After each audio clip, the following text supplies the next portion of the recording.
Hi, everyone. Uh, Happy holiday season. Happy December. I hope you're all doing well and navigating the end of the year as well as possible, spending some time with your community and hopefully staying warm and relatively dry. I'm very excited to be here with you all today to share this information with you, both myself as a patient, Concussion Alliance as an advocacy organization, and also with our special guest Lisa Neitge, who is an occupational therapist and the lead of a really fantastic concussion clinic in Minnesota. So without further ado, we have a lot of slides today, and I want to make sure that we have time to dish out all of this advice and be able to answer your questions. Um, so I'm going to get going. So a few slides about us. If you have seen this, if you were in our previous webinar, the Concussion Advocate Training Workshop last month, you might have seen some of these initial slides before, but for those of you who are new here, we'll run through them quickly. Concussion Alliance is a nonprofit organization co-founded by myself, Conor Gormally, and Malika Gormally, who's here today to join us and to help answer your questions, both in the Q&A section and in chat. I've been a concussion patient since my first concussion in 2012. I've unfortunately been dealing with persisting symptoms since 2018 or 2016. And Malika is a parent advocate.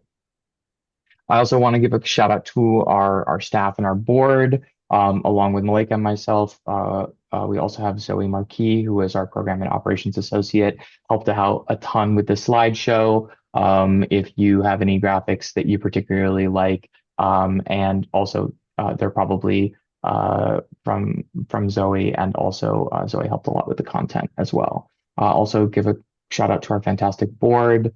They're really just an amazing group of people and really core to keeping this organization running, growing, and operating smoothly. I also want to introduce Lisa Neitge. Lisa has over 30 years of experience as an occupational therapist and is also certified as a lymphedema therapist and in parent technique. As she specializes in seeing people with hand and upper extremity injuries, concussion patients, and complex illnesses like long COVID and chronic fatigue. And today you'll hear about some of her expertise in empowering patients with practical self-care routines and exercises to help reduce symptoms and fit into daily life. Lisa, thanks so much for being here. So happy to join you guys. Yeah. So there are many organizations. If you don't know too much about Concussion Alliance, here are some of the organizations that have written about us and recommended us as a good resource, um, both in terms of press and different major institutions across the country and North America and abroad, even into Oceania. We are a concussion public health nonprofit. Our focus is our education and advocacy, and our mission is really to create resources to help everyone impacted by concussions learn how to manage recovery and advocate for proper care. And then also to inform healthcare providers on current best practices. So whether you're coming here today as a patient, coming here as an advocate, or loved one of a patient, or coming here as a healthcare provider, another professional in this space, or even just like a community member, we hope that there will be helpful tools, realistic tips, and sort of, I think, a couple of different frameworks that might be different than the other articles that I'm sure you've seen circulating the internet recently about how to manage symptoms and navigate self-care during recovery. A little bit about our programming. Really, our core as an organization is our website. It's comprehensive resources for patients and caregivers. The most comprehensive resource anywhere on the internet. our bi-weekly concussion update newsletter, which is probably how most of you found us. But if you haven't, please go sign up and you can get thoughtful synopses of recent research in your inbox roughly every 2 weeks. Our internship program, educating the next generation of researchers, healthcare providers, and public health professionals, of which our employee Zoe is an alumni of. And then also we've done some continuing medical education. And really, it's led to a lot of impact. It's now over 800,000 unique visitors, 120 interns, 3,700 healthcare providers to our CME, and that same number of newsletter subscribers. And then also many research collaborations with leading institutions, including Mass General Hospital, Harvard Medical School, and the University of Washington. So this is really a multidisciplinary effort bringing together patients and professionals, which I think today really showcases. We're going to be hearing from myself as a patient and also Lisa as a professional. And I wanted to get through this quickly so that we could get to the meat of this today, which is what we're here for: symptom management and self-care during the holidays. Really quickly, I want to go through just some rough, quick details. There's a lot of different definitions of concussion floating around the internet, and I think there's a lot of misconceptions around concussion. So for all of our webinars, we want to start out just a really quick overview. I'll try to go through it quickly. So for those of you for whom it's redundant, we won't take too much of your time, but we want to make sure that everyone is on the same page. So what is a concussion? Who gets them?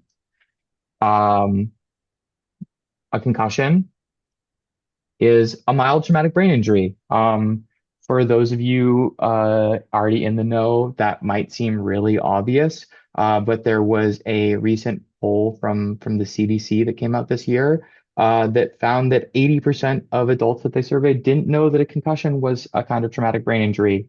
So it's really, really important. I think it contributes to why concussions really get downplayed in our culture, in our communities, in our media, and in our healthcare.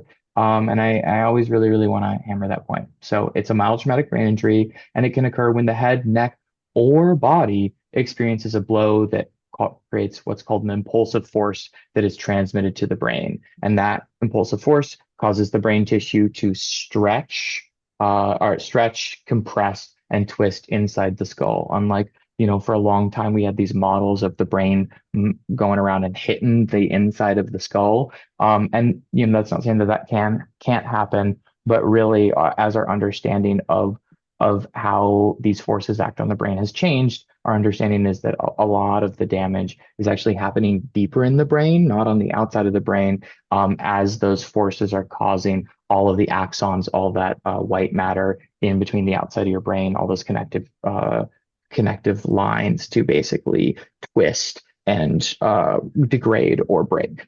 So this tissue movement causes a cascade of temporary chemical and physical changes that, along with musculoskeletal injury, we always want to say, like, if your head is whipping fast enough to cause a concussion, it's probably whipping fast enough to hurt your neck. So along with musculoskeletal injury, these chemical and physical changes together can create symptoms that affect how a person thinks, feels, acts, learns, and sleeps. You're gonna see this graphic a lot today, but this is kind of the core of things. Like, a lot of people still use the term post-concussion syndrome. That was a term for a long time for persisting symptoms, and there's actually been a real shift in the literature. Instead of thinking about it as a syndrome, because a syndrome is a really consistent thing. And the researchers and clinicians are calling them persisting symptoms after concussion, because what really is you have this cascade of physical and chemical changes and musculoskeletal injury, and what those do is they create what I like to call, or researchers like to call, a constellation of symptoms. And that's a really individualized constellation of symptoms, and it's really different for everyone. And then when we're talking about those symptoms persisting and rehabilitating those symptoms, we're really thinking about it from a symptom-oriented perspective rather than like a syndrome-oriented perspective. So in thinking about it, we can think about sort of common domains of symptoms. I'll get into what these domains entail throughout the presentation, but thinking about it as what domains your symptoms are falling under and kind of what profile your symptoms or persisting symptoms have is sort of a very important way to think about rehabilitation. So this is another thing I just always want to make sure that we are touching on in every webinar, which is that, what are red flag symptoms and what are concussion symptoms? Because, you even if you're here because you already have a concussion and or you may be dealing with persistent symptoms and you're way out of your acute stage, this is really, really important to touch up on because if you're around people and someone has a fall, on the ice or at a party or something falls and hits them in the head, really, really important to know, okay, dizziness, headache, nausea, some difficulty concentrating or remembering, mental fog, light and sound sensitivity. It's really important to understand that for sort of standard concussion symptoms, see a licensed medical provider within 1 to 2 days, schedule a follow-up, all this kinds of stuff that you can learn about in our sort of more advocate webinars. But red flag symptoms like a significant loss of consciousness or seizures or convulsions or slurred speech or a severe and increasing headache or like weakness or tingling or one pupil being larger than the other. Those are red flag symptoms. And that means that the injury could be more severe than a concussion. It could entail some kind of brain bleed in the brain, or it could be a what's classification symptoms are changing, but for now, what we still call a moderate or severe traumatic brain injury. And that means that you might need to stop the party or, stop your walk and call 911 or go to the emergency department. And then the last thing I want to say before we jump into the meat here is that um, concussions really, like, I think are still very often culturally, maybe not within this group of attendees, but culturally thought of, I think, as a sports injury. But I like to say it's physics injury. Like it's a your brain, your brain is accelerating and then decelerating inside your skull, and that's what's causing that twisting and shearing and compressing. So everyone gets concussions, and actually the most common causes of concussions are, we get to falls, we get to motor vehicle accidents, bike accidents, assault, and even assault and physical violence, and thinking about intimate partner violence, which is, I think, to be a little more serious here, something during periods of the year like this, during holidays, during the winter, when there might be financial woes or family stresses. These are things that are especially important to consider because incidence rates of these things go up. But all of these things are contributing to concussions as much as, if not more so than sports injuries. So everyone gets concussions. This is relevant to everyone. So now we're going to talk about some common settings and activities sort of specifically during this holiday season that can worsen symptoms. So what kind of things can make your symptoms worse? The reality, lots of things. Whether you're going out shopping, grocery shopping, or present shopping, or you're out at a restaurant, or you're out at a dinner party at someone else's house, you're at a holiday party, or with your family, or with your friends, or with a work event. You're hosting people, or cooking, or having to cook something that you're bringing to an event, and really travel as well. Like all of these things can really touch on concussion symptoms because concussions really touch every aspect of a person's life while they're dealing with symptoms, either both acutely and chronically. And the reality here too is that most of those activities are gonna touch on more than one of these domains, right? For instance, if you're thinking about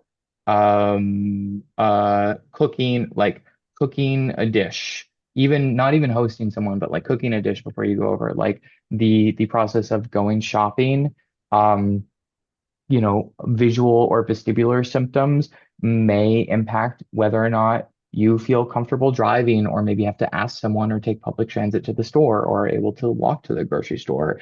Or if you want to walk to the grocery store, potentially headaches and fatigue and other physical symptoms might create barriers there. And then within a grocery store, the overhead lighting and the super complex visual environment, they can affect visual and vestibular symptoms. The managing the list and trying to decide between brands and think about costs of everything and trying to remember all of the ingredients can impact your cognitive symptoms, and then also carrying grocery bags or pushing a grocery cart, or even just standing for long prolonged periods as you go down an aisle and consider things can affect physical symptoms.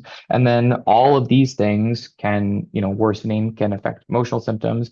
And then also like stress or time considerations or worrying about making sure that you have everything, or whether or not you're going to be able to get back from the grocery store in time to cook the thing, in time to go to the party. All of these things can affect your mood and emotion. And so most activities can touch on all of these domains. And these domains, this is a Venn diagram for a reason. These domains can not only symptoms can not only be motivated or driven from things in multiple domains, they can also bleed out. Experiencing those symptoms can bleed out into other domains and affect symptoms in other domains. So what we're going to do is we're going to start by thinking about self-care and symptom management across all domains. Like what's good just in general, self-care, symptom management across the board. We're going to think both just like universally, and then also kind of with a particular eye towards those kinds of events and activities that we're thinking about that are happening during the holidays and during the end of the year. First things first, sleep. Sleep is the top of the cascade for healing, for recovery. It's good for muscle tightness. It's good for vision and vestibular issues. It's good for your cognition. It's essential for emotional regulation. And those are whether you are concussed or not. Sleep problems after concussion are also a risk factor for prolonged recovery. And all of the kind of chaos and changes in day-to-day life during the holidays can really impact people's ability to sleep, whether that's jet lag or sleeping somewhere else or having more events and things like that. So it's really, really important, particularly during the season, to practice good sleep hygiene, to try and maintain a consistent sleep-wake schedule, to really try and avoid screens 1 to 2 hours before bed. As much as possible, try and not just don't have your phone in the bedroom. Try and keep your bedroom dark. Try and reduce ambient light or noise unless you're using like a white noise machine to help you sleep. Um, it's really, really important to practice good sleep hygiene, because that really is like, again, it's the top of the cascade, and that can be a good cascade or it can be a not so good cascade, depending on whether or not you're sleeping well or sleeping poorly. May I Also, add? May I add? please, yeah. Yes, on sleep. Our delta wave sleep that we try to get to each night is really interrupted by having screen time right before bed. But our delta wave sleep is really what's important for that's where our defragging happens in our brain overnight. And that's where our healing happens overnight. So if we don't have a good sleeping and waking cycle established, then healing gets really interrupted. So it is really important to be mindful about that, being screen free for 1 to 2 hours before bed. Even that just means going to auditory. That's really helpful.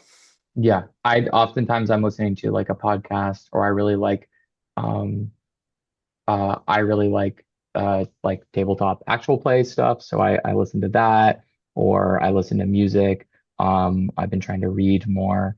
And then another thing too, I will say about sleep is that your waking hygiene also important.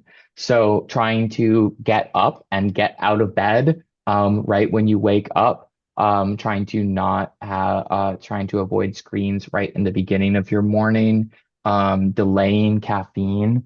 There's a lot of research around that helping. And then additionally also getting outside for 10 to 20 minutes as early after you wake up as possible. Getting natural blue light, even if it's overcast, there's still some into your eyes early in the morning, helps reset your circadian rhythm. It helps with emotional regulation. It helps you move, and it also helps maintain that circadian rhythm, which will help make it easier for you to go to bed and have good sleep hygiene at night. All right. Take a break. Simple as, honestly. This is not cocooning, right? This is not laying in a dark room. This is not all, this is not, isolating yourself during this period, or but it's also, making sure not to overexert yourself. So and again, very much like if you were in our previous webinar where we went over graduated aerobic uh, uh, aerobic exercise therapy. It's very much a listen, like most things, a listen to um, your body example. Really important to participate in activities as symptoms allow.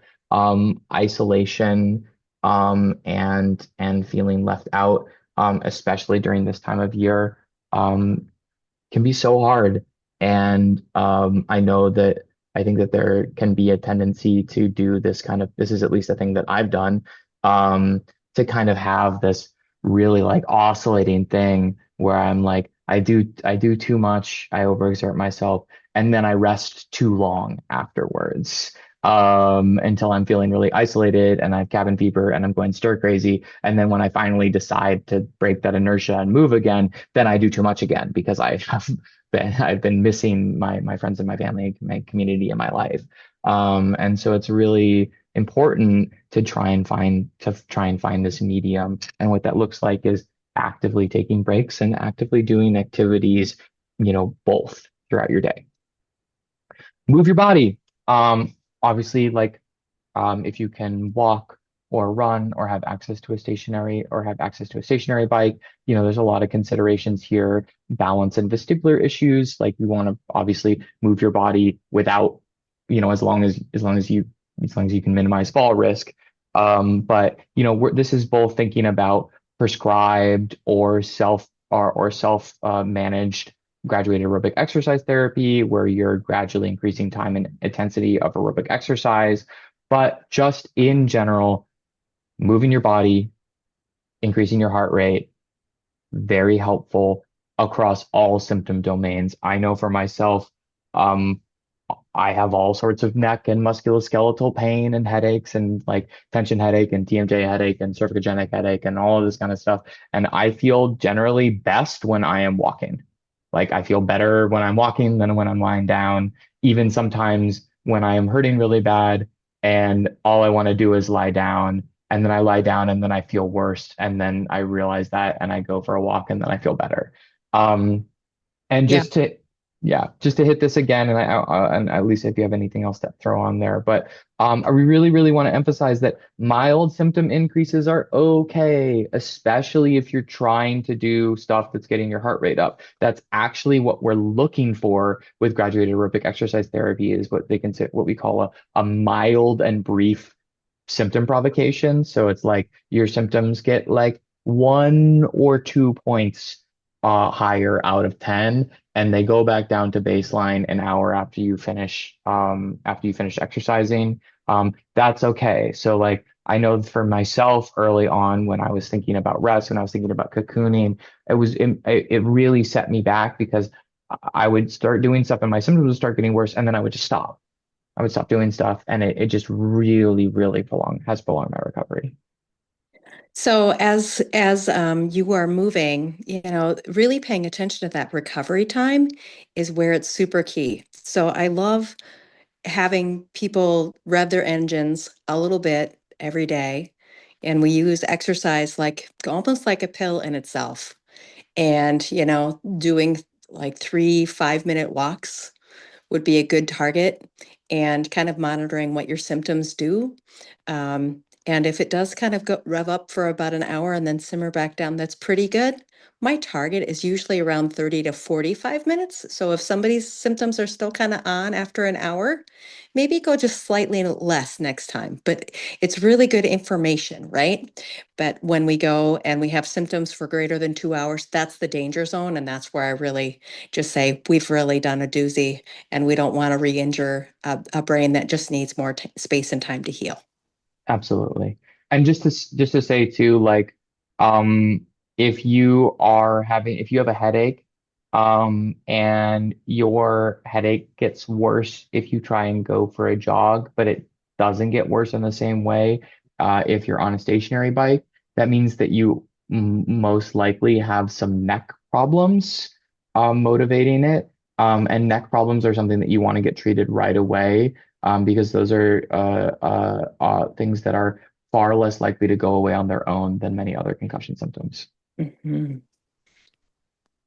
Okay, I'm gonna try and keep going because I know we have a bunch of very specific stuff for some symptom domain specific stuff. So I'll try and motivate a little bit. But mindfulness and breath work.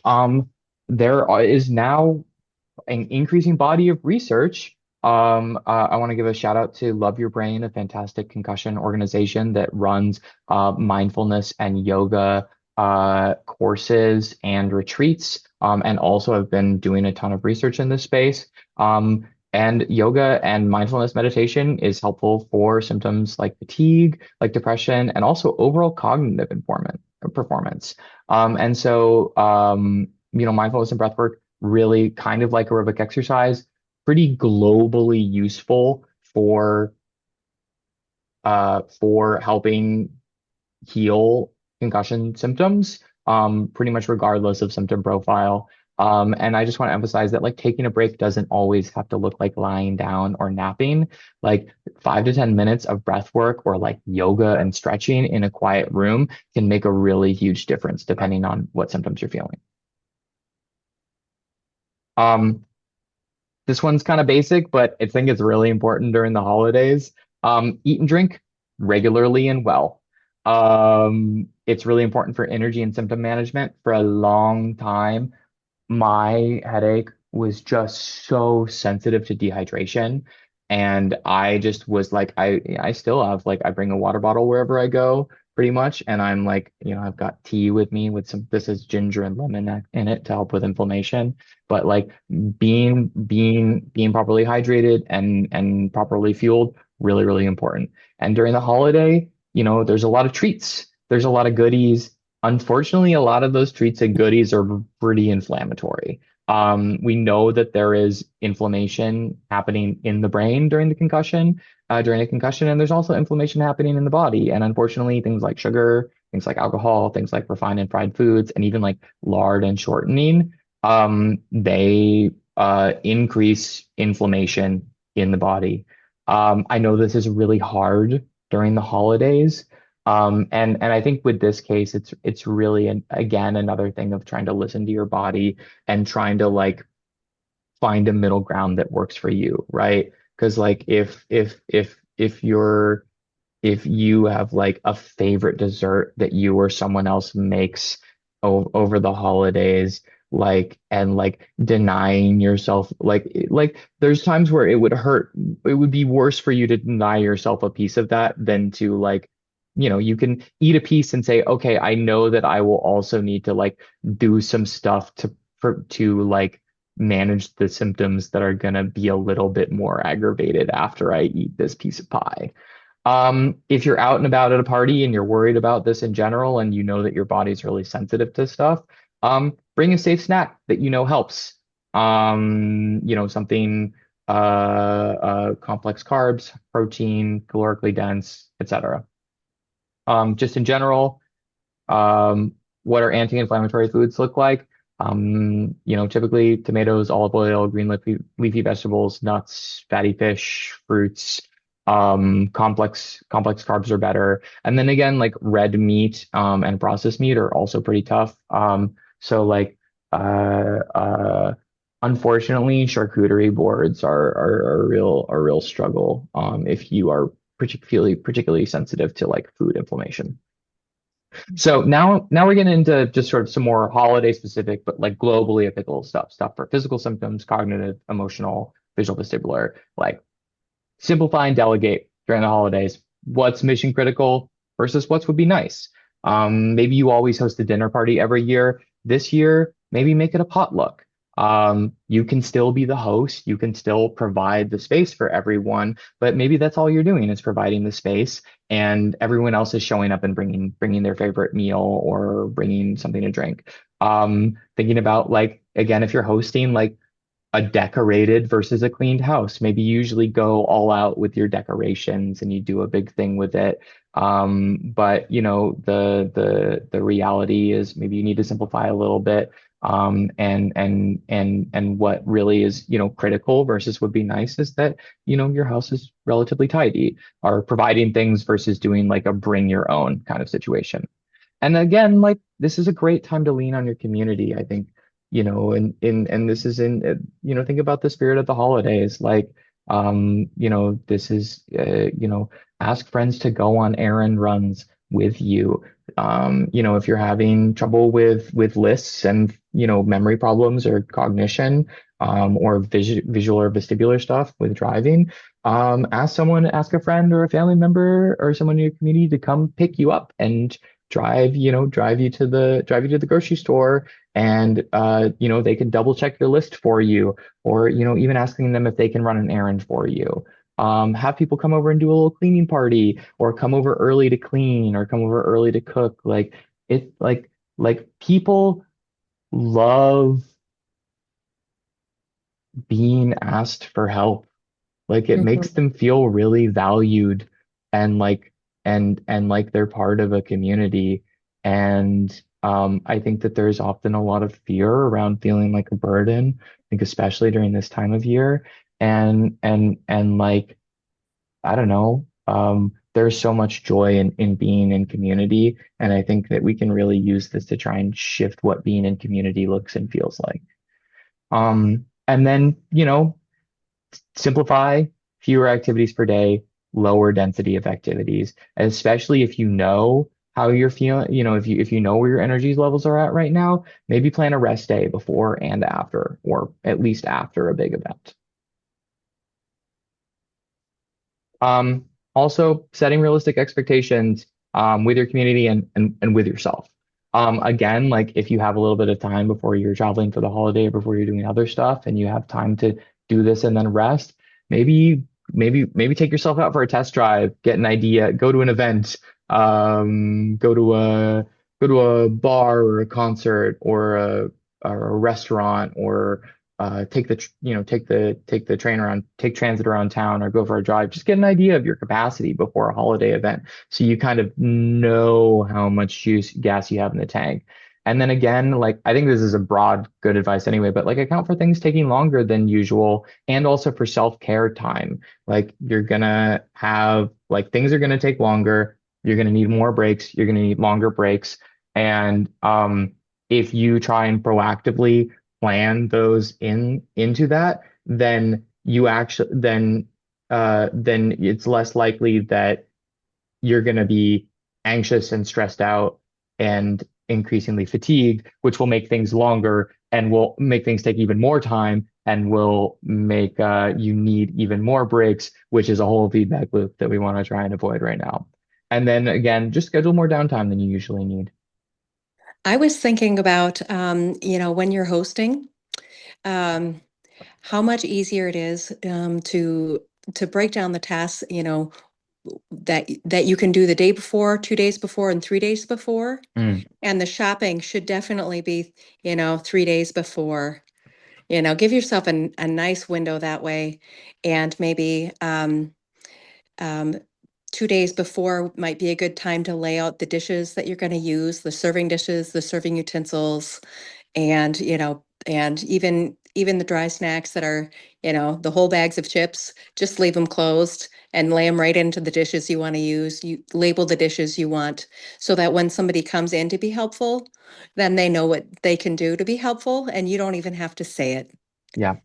And also, speaking of not even having to say it, I don't know if anyone here in the attendees has watched the Great British Baking Show, but I'm always amazed when because they're doing these like crazy, they're running a lot of different things at the same time, and they always have printed out or handwritten lists of the timing for all of the different components. And a great activity a couple days ahead of time can be writing out like a day of prep itinerary. And you don't have to identify people, but if you're like, oftentimes when I'm day of and I'm scrambling and I just Mhm. have brain fog, or I'm like cognitively not entirely there, and someone asks me what to do for help and I'm like going between two tasks, what will happen is I'll just go, uh for like a minute and a half and then get really stressed out and then tell them something and then but if you write out a list ahead of time of stuff that needs to get done day of, when someone shows up, you can be like, take a look, you can be like, take a look at the list and see stuff that isn't checked off. And if you have any questions about where something is, you can come ask me. Mhm. Exactly. And then again, in the same spirit, exactly what we were talking about, communicate with your community, both in terms of this kind of stuff, but like whenever possible, like try to have like a buddy at the event or activity. And this is someone that you either ask this at the party or you ask this before the party, etc. And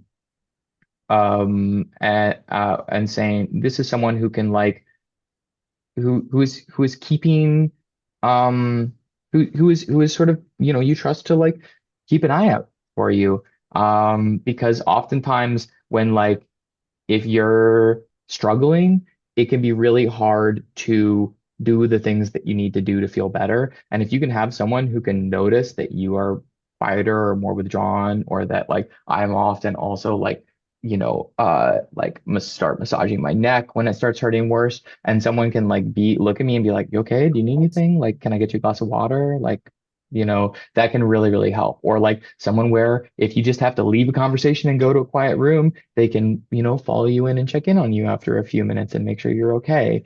Or if you have to like exit a conversation really quickly, they can be in the group and, they're in the group and they can be like, guys, it's cool. Like, don't worry about it. And they can sort of communicate on your behalf. And this can extend to errands and tasks too, like I was talking about earlier. And then also just again, like it's really hard to prioritize yourself and take care of yourself just in general, but especially during this time of year. And just like to emphasize, like it's okay. It's okay to decline an invite. It's okay to show up late. It's okay to leave early. And really like, especially if you're going to a thing, like if you show up a little bit early, or you text the host, reach out to the host beforehand, you can ask where to go if you need a break, being like, hey, is there like a quiet room that I could duck into if I need to take a break for a little minute? Like again, like it's okay to communicate your needs and it's okay to set boundaries if they aren't respected. Um, Yeah. We have some wonderful little notes in chat about how folks will feel validated by being asked to help in a specific way, and breaking tasks down into smaller pieces and having it written. And then also, um, uh, yeah, making sure like it's really easy to do too much, and like trying to experience everything can if you do more than you're able to can make it really hard to enjoy anything. Mhm. Lisa had some really wonderful thoughts on managing events that we wanted to throw out here too. Yeah, so absolutely. Sometimes going to the in-laws' big Christmas isn't the best thing for you. And sometimes it's just really about maintaining those relationships with a few of those people, but not having to take in the extended group of cousins, and the larger, so it's a really important thing to, validate that these relationships are important to you, and maybe consider making a smaller gathering with those in-laws or side relatives, either slightly before the event and ducking out before the big, or even a couple of days in advance, so that they know that they've been celebrating with you, as they move into that big gathering. And so kind of making sure that you get the key part of the activity that you're setting to be, so if the pie is your favorite part, or the gift opening part is something that is just knowingly lots of overstimulation, like do the early part, and let people know that you won't be around for that part. Being able to socialize with one to two people group. Sometimes it's just important even to cordon off. If you're in a larger group party, it's okay to kind of sit in a side room and let people come to you. or if you're at a holiday gathering at a hotel, like you can step into the breezeway where there's oftentimes, couches and chairs where you can just sit and the lighting is dimmer and the sound is less echoey. If you pull yourself out to the side and bring a friend or two and visit there, people will catch on and they'll come and find you. And if there's people that you really want to visit with, send your friends over to find them and bring them to you. Yeah. Yeah, these are really lovely. Thanks, Lisa. Mhm. So I'm going to hand things over to you to chat a little bit about this because I we really love this. Awesome.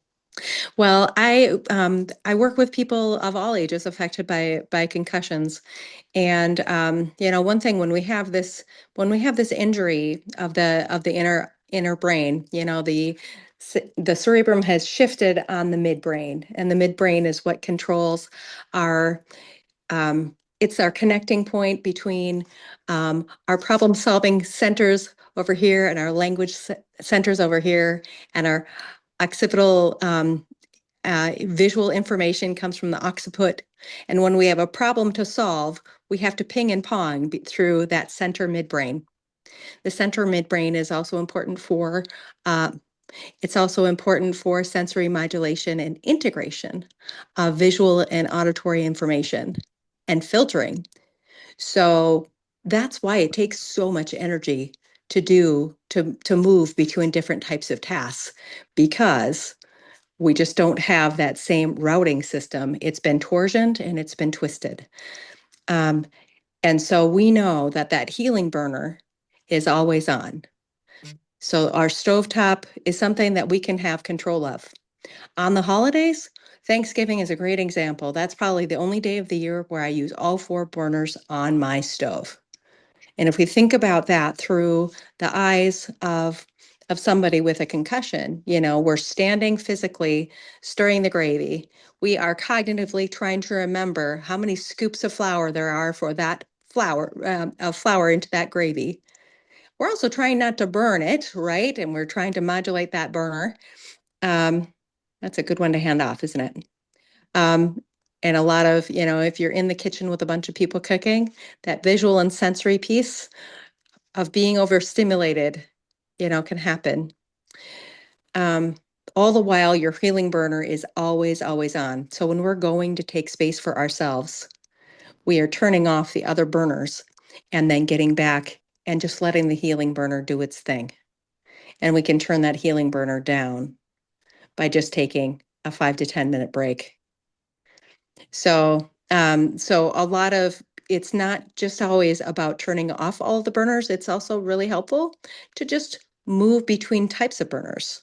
So after we've done a bunch of physical lifting of getting all those dishes out, um, sitting down and writing that checklist might be a way to change burners. So that's another way of taking a break without feeling like it's bonbon time.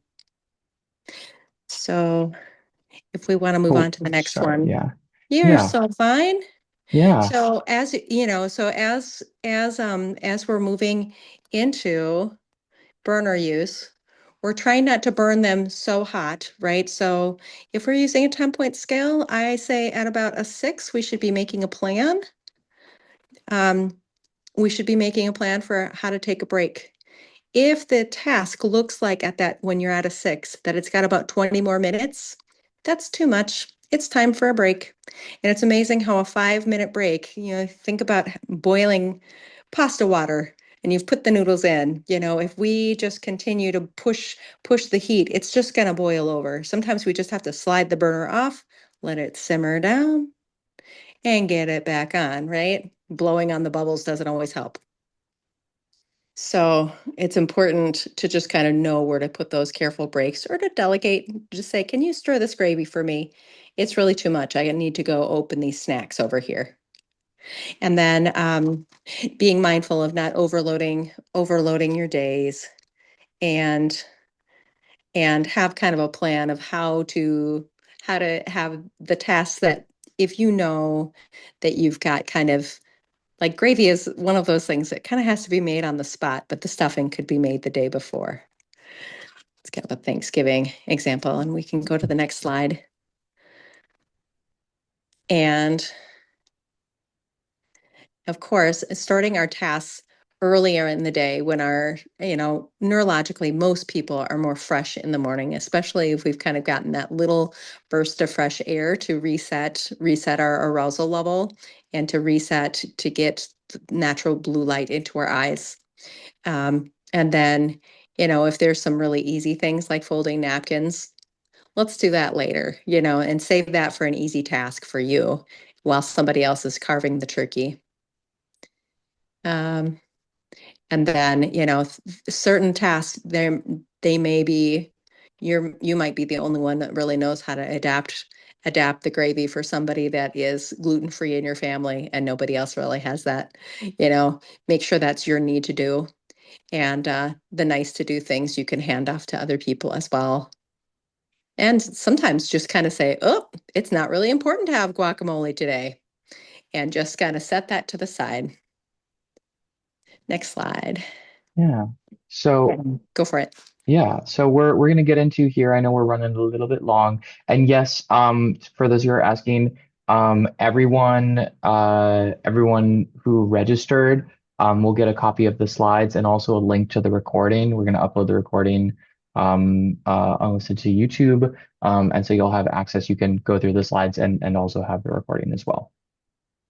So I'm gonna run pretty quickly, Lisa and I, through thinking about symptoms, noticing symptoms, and then managing symptoms for each of these four domains that we talked about. So physical symptoms, headache, neck and musculoskeletal pain, fatigue. Um, so headache, sensory sensitivity, neck and other muscle pain, fatigue, basically like any of these things getting worse, is sort of a sign that, you need to sort of step back. But that's easier said than done. And so one thing I really want to mention for myself is that a lot of the time I am not realizing, like, especially when if you've been dealing with chronic symptoms for a very long time, your brain gets really, really, really good at ignoring discomfort. And so oftentimes I don't notice that my physical symptoms, my headache has gotten, or neck pain has gotten way worse until I'm noticing knock-on effects in other domains. Like my headache is worse, and then I get more brain fog and my executive function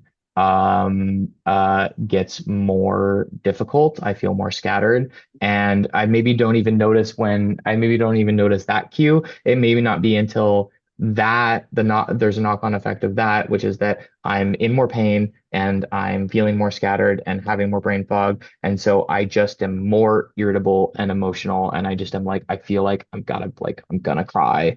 And then I'm like, oh, and sometimes that's the cue where I'm like, oh, I feel terrible.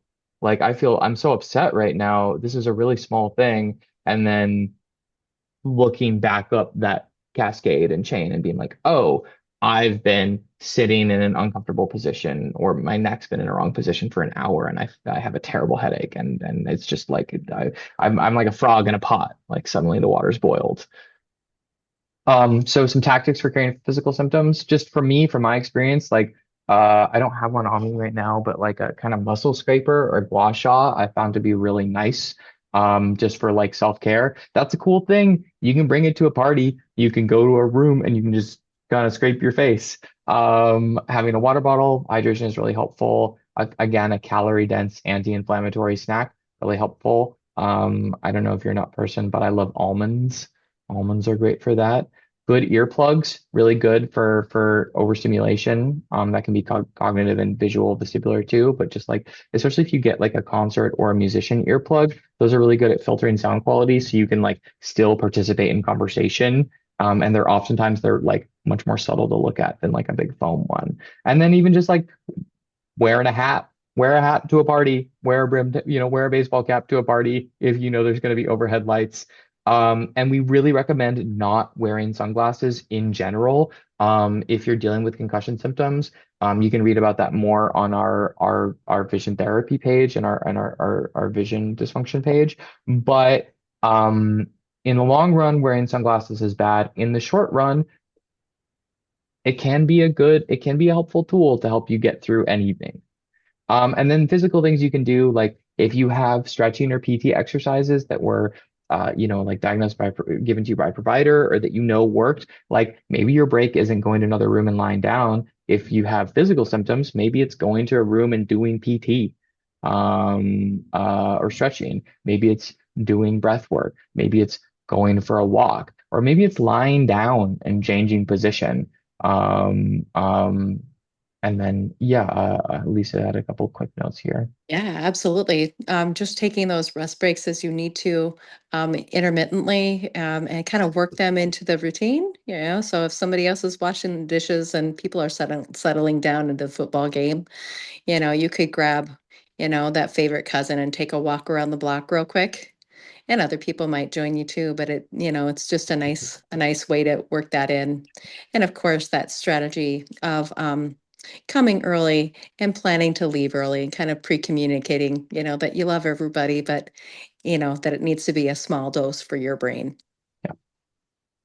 So thinking about cognitive symptoms now, like difficulty concentrating, feeling foggy, memory problems, um, brain fog, feeling increasingly like slowed down. I Multitasking is something that concussion is particularly hard on. Actually, there's a huge amount of research on this. It's actually, I think, dual task assessments really, I feel like, are the future of concussion rehabilitation assessment. Because our brains are really, really good at compensating, but they just have a much lower threshold for load bearing. And having multiple tasks running at once is a really good indicator. Just sort of feeling like you're moving more slowly, feeling forgetful or spacey or distractible. I find also like worse time blindness. Like if you just, I know that this is like commonly talked about as like an ADHD symptom, but if you just start losing track of time or like not understanding how long things are taking, that can be a really good sign that your brain's worn down cognitively. And then again, this is a knock-on effect, like I talked about earlier, like irritability, just generally increased emotionality is a really common like signal that that there might be some cognitive symptoms that are affecting you more than baseline right now. It's And just so nice. Yeah, it's just go nice to ahead. know what symptoms are kind of your micro symptoms for listening to Mm, intercede on that cascade before it gets worse, right? So we don't have to wait until you're getting really choppy and not able to make sentences anymore. yeah, If you were listening to that head pressure or that neck pressure and noticing that that's going up from sitting next to somebody too long and turning your head in a bad position, right? yeah, That's we can just intercede a little sooner and that, yeah, simmers the pot back down so much exactly. quicker. Yeah, I straight up ask people to swap seats on the couch with me sometimes. I'm like, my I neck will. needs to be twisted in the opposite direction, but I still want to keep talking to you. Can we just trade places? I love that. Yeah. Yeah, and so again, like some tactics, like triaging tasks by importance and urgency. Like, is it in is it something that's important and is it something that's urgent? And prioritizing the stuff that's both important and urgent. And then also just in general, like setting phone alarms and having physical reminders, making written lists of things, having sticky notes reminding you to do things in places really good. Mhm. Yeah. So, making checklists and lists to help organize the day and the days prior, as we spoke about before. Um, Things that contribute to cognitive symptoms too. The initial, cognition is based on 70% attention. So if we are not able to pay attention, you know, attention and alertness is right at that center of that midbrain again, right? And where we are modulating and integrating different layers of sensory input in our environment. So sound and light and smell and screens, all of those things are, we have to integrate all of that together in the middle of the brain. So just knowing to advocate, for yourself, maybe to structure the environment. If you know that somebody is always burning scented candles, maybe having a pre-talk and just saying, "Ooh, can you switch to scent free for this time? Because I found that my headaches really, when they increase, I'm having a hard time getting them down. Like they really zoop up fast and they stay long lately, So it's just, just sometimes people just need help knowing that those types of environmental things are hard on others. Incense is like that, the sneaky environment things, or like that football, the loud football game. Could we turn down the football game and turn on the captions? So that we don't have so much, because people compete, with their loud vocals over that loud football game, and it just gets louder and louder. Throw on a little alcohol and it gets really loud fast. So just dialing that sound down would be helpful. Yeah. And even if you're not like at a, even if you're like by yourself cooking in your kitchen, like just in general, regardless of context and environment, trying to reduce visual noise and clutter and auditory noise and clutter can be really, really helpful for making things feel less draining. So, mood, emotional symptoms. These ones are relatively complex. Um, these are really multifaceted. It can be hard to tease out why. There can be a lot of they interact with, a lot of things outside of your life. Concussion interacts with a lot of things outside of your life. But the directionality of mood is really complex. But just like if you're feeling overwhelmed or overly frustrated, if you're feeling increased brain fog or more irritable or having trouble concentrating, or feeling just more emotional in general. And then also like we know that concussion, um, just in general, like research has shown that concussion increases risk of um, developing new mental health conditions or worsening pre-existing mental health conditions, especially, like anxiety, depression, and PTSD. And so if you're feeling increases of symptoms of other, maybe pre-existing or more newly developed mental health conditions, those are really signs that maybe take a step back and address stuff. And so what I was saying, I was trying to figure out how to talk about this because it's really tricky. Because it's so complicated what the motivation is. But I was saying as you're working on this today, finalizing things, is like the best thing you can do is change your context or environment first off. Like give yourself the space to check in. Because as in with any of this stuff, like it's really hard to know what's wrong or like actually listen to your body or your brain if you are in the space that is causing you to feel overwhelmed or bad. So the first thing you need to do is you need to change your context or your environment and then find a way to reset. So like, go be alone or be with one person maybe, either outside or inside, depending on how cold it is out. That can be going for a walk, that can be decompressing with someone you trust, either someone who's at the event or even just like calling someone on the phone, doing some breath work or mindfulness. And then also like really trying to listen to your body, like, are you hungry? Like, are you dehydrated? Are you in worse pain than normal? Like, addressing these physical symptoms that you're feeling can also help with regulating the emotional ones. Yeah, I think we covered, feel like we covered the boundary setting, presetting the expectations pretty well, and having that short visit with our host or our family members for how much you can commit to, whether that's time wise, food wise, like extra tasks, and even financially, So it's like, but that communication with people definitely designates that trust, So when we honor people with the truth, that gives them the permission to do the same with us. So clamping it down, they're still going to be able to tell, right? So you may as well just bring your full honest self and let them know that what you can do might be limited this time, and that hopefully next year it'll get easier. And Oh, we'll move on. That's perfect. yeah. All right. So our last one here. I know, thank you all for those of you who have stuck around. If you have questions, I don't know, Lisa, what your timing is, but at least I will be able to stick around Mhm. for a little long for Q&A after we finish the slides. So thanks everyone for spending time with us and sticking around. The last thing here is sort of visual and vestibular, which is like, you're feeling dizziness, you're feeling balance problems. Oftentimes, I was actually talking to a concussion patient who's having a lot of vision, primarily vision and vestibular things, and it's sort of starting to get a headache. Like you don't always have a headache necessarily, but you're starting to get a headache while looking at things, whether that's screens or otherwise. And then also just sort of like the speed of that headache and or discomfort, like the speed of the onset is a really good cue. If stuff is, if reading a book or watching a show or looking at a screen, if usually you can watch a show and you're fine, but you're 15 minutes into a show and you're feeling bad, like that's a good thing. And then again, dizziness or nausea.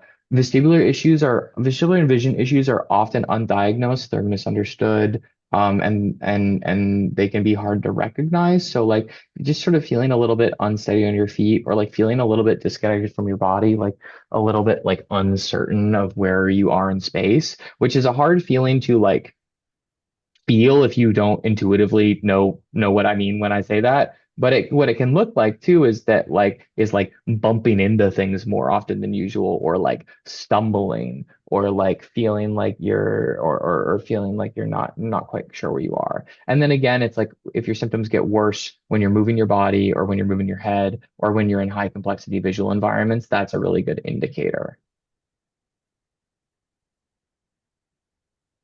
Um, yeah, Yeah, just rapid head turns from side to side can really incite that. So if you're ping-ponging back and forth between a conversation, or if you're trying to scan for items in a store, or if you're you find yourself having a hard time reading a passage, if you're trying to like read a prayer or a passage at the dinner table, and you're losing your place in print, that visual that visual awareness, alignment with what your brain is taking in, sometimes have a hard time syncing, and that can make you feel really nauseous. So those are signs of vestibular symptoms. And sometimes it will be stimulated by different light changes in the environment, like strobing, or like fast, like the flickering light of driving through a bunch of pine trees with the sun behind it can stimulate vestibular. It's called VOR. It's a reflex in your visual field.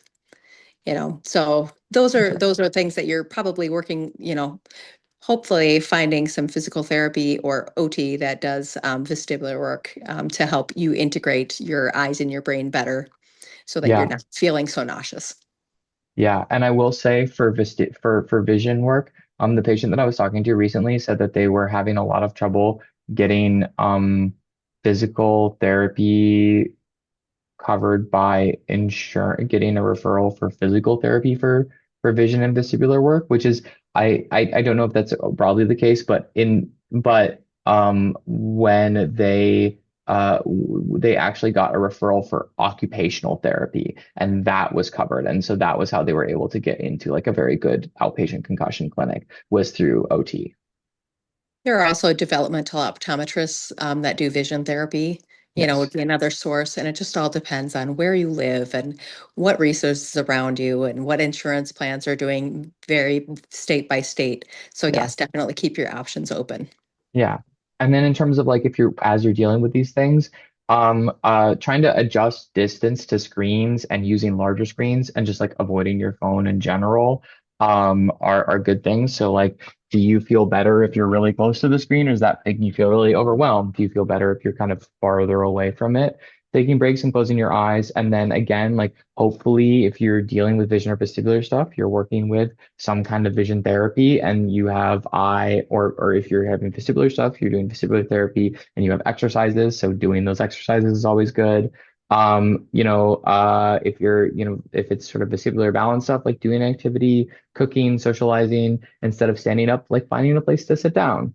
And like if you've got some like prep chopping to do or something like that, doing that sitting at your kitchen table, instead of standing at your counter. One activity that I like to use with people, when their eyes are feeling particularly ratchety, if you just feel like your eyes aren't able to keep up with what you're trying to do, whether it's reading the recipe or scanning your environment, if your eyes are just getting tired, from maybe maintaining a long Zoom call like now. We could just go together and I'm going to take off my glasses here. I'm going to teach you how to do eye caving. So we're going to rub your hands together really good and we're going to get some friction going. We're going to get some heat. And then we're going to take those warm hands and we're going to lay them gently over your eye orbits. So this is not deep pressure. It's more of a lay it over. And then that creates kind of a dark cave, a dark warm cave for your eyes. And then while you're inside of that dark warm cave, I want you to open your eyes and look for the darkness that you can see in your cave. If you see lights, go ahead and readjust your palms a little bit. And as you're in there, I want you to take 3 deep breaths in and blow it out. So, and number 3, and blow it out. And that's 5 seconds in, 5 seconds out. That gets us 30 seconds. That's a nice rest break. I'm going to have you gently take your eyes off with your eyes closed and then flutter your eyes open and return back to our regular lit environment here. And so that's another one of those rescue tools for your toolkit. Um, and again, like these are great rescue tools. Another good thing is, I mean, trying to do preventative stuff as much as possible. Again, reducing visual noise and clutter.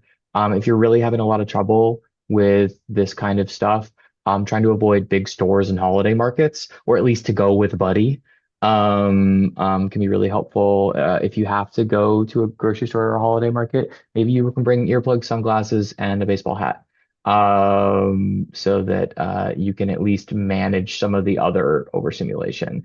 And I will say this is something that I think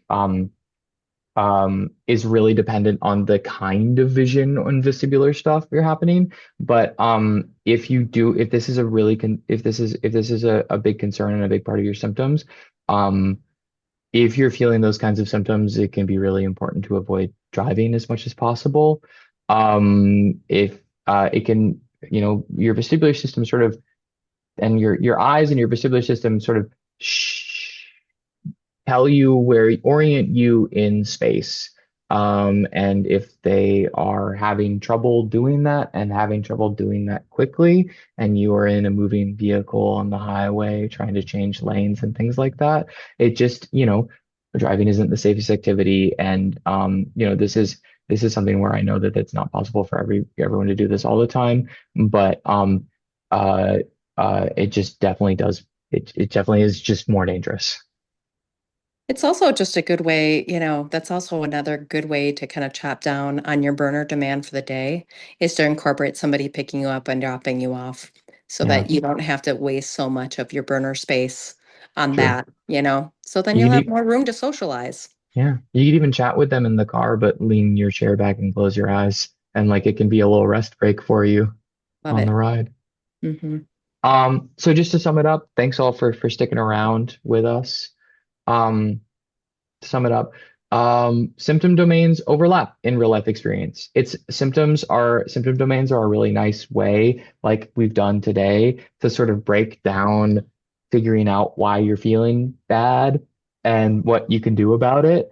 But the symptoms bleed into each other. The same symptom can be driven by things in a couple of different domains, and it's just a little bit messier than that in real life. But some pillars of navigating the season: um, prevent and prepare ahead of time, plan in breaks, simplify and delegate, schedule rest around big events, um, make to-do lists, plan things out, communicate with your community.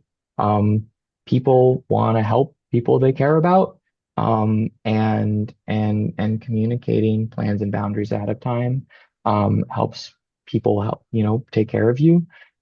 Check in with yourself, and again, try and be honest and kind with yourself about what you see and you feel, and what being honest and kind can look like. And is sometimes checking, you're feeling a little overwhelmed at a party, and you go to a quiet room or you step outside and you check in with yourself, and you might find that you just don't have it in you to keep going. And trying to be honest with yourself about that and kind with yourself about that, even if you really wanted to be there, and recognize that what you need is to not be there. And then once you've checked in with yourself, use your toolkit. And I think triage is a really great thing for this toolkit because, concussions are multifaceted. They're multidisciplinary. Symptoms are multidimensional. It's multi all the way down. And so that can feel really overwhelming when you're feeling really overwhelmed. And so start with what's affecting you most and say, okay, well, I just can't think straight, or my head hurts really bad, or something like that. And it's like, what's one thing that you can do that you know will help the thing that's affecting you most? And then the nice thing about that is that those cascade effects aren't only for bad things. Like if you help alleviate the thing that's affecting you most, the benefits of that will cascade down to the rest of the things and make it easier for you to address everything else. And then, as Lisa's been talking about, manage your burners. We got a little single burner on in the back right here. Beautiful. All right. A few quick things for everyone before we get to Q&A. Use a QR code if you aren't already uh, subscribe to our newsletter. Please consider it. I think it's pretty cool. And then also, it is the end of the year. It really has, like, with all of the changes around healthcare and access to care and healthcare costs, and just the continuously changing understanding of concussion. Like, it really hasn't. It's more complex than ever to be a concussion patient, and that means that it's really never been more important for us at Concussion Alliance to be able to continue to provide critical resources and support for this community. Like I said, we're a really small nonprofit. There's all three staff, and we really rely on community support to create and update concussion education resources. We can't do this. We can't keep doing these and making these, and we couldn't have started without support. So please consider this year end. I know it's a big time of charitable giving. Please consider making a gift. Thanks to a wonderful match from our board, we're matching all gifts through December 31st. So if you make a year-end gift to us, that's in the next 13 days, that'll be doubled. We really, really, really appreciate it. Thanks so much for joining us. One other quick thing here is that there's lots of ways to give. And many of our donors choose to give like either from their assets, which can provide really large tax savings, or through donor advised funds. So appreciated stock, retirement funds, qualified charitable distributions. And then also a lot of organizations have employer match programs or give money during the holidays for people to donate to nonprofits. And platforms like Benevity can really further supercharge your donations to Concussion Alliance. Thank you so much. I'm happy to stick around for a few questions. I don't know, Lisa, what the rest of your day looks like. And I'm great too. Okay, amazing. Yeah, we can take a few minutes and happy to answer any of your questions. Thanks so much to all of you who've stuck around. You can ask those questions. There's like a Q&A thing. But if you want to post your questions in your chat, post your questions in the chat. You're welcome to do so there as well. Thanks so much, Lisa. Do you have Absolutely. any wrap-up thoughts while we wait for questions?